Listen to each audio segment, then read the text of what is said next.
Hi everyone, I hope you are doing well. In today's video, I will show you how to download and install the Epson L3211 printer driver in your Windows PC or laptop. So here, first of all, on your laptop or on your PC, you need to open any of the web browsers. So as you can see, currently I have opened the Opera web browser. So here, inside your web browser, simply use the search bar. Then you need to simply search for Epson L3211 printer driver. When you are able to basically type it here in the search bar, simply hit enter. Now you are going to see a bunch of different links here when you search for it. So you can open these links one by one in a new tab so that we could move further. Now as you can see, this was the first link that I have clicked on. So here it is going to show you the downloads option. So before clicking on the drivers, make sure that your operating system is selected correct. So here, since we want to download it for our Windows 11, you just have to select it from this particular list.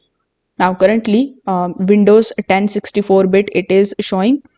So basically in Windows 11, you can also download this particular driver.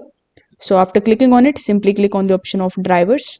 Then simply select your series, which in our case is L3211.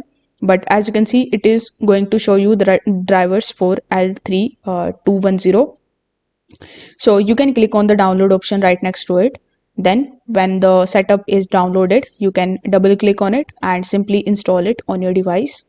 Now this was the second link that I clicked on. So here you can just scroll down and take a look at the series. So here, since we want to look for L3211, so here simply press Ctrl plus F on the page.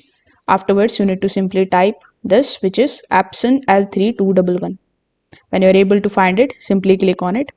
Then simply click on the option of downloads, select your operating system and click on the option of drivers. So basically these two drivers are also compatible for Epson L3211. So you just have to click on the download. Then when the setup is downloaded successfully, simply double click on it and install it on your device. If this video helped you out, consider subscribing to the channel and liking the video. Thanks for watching.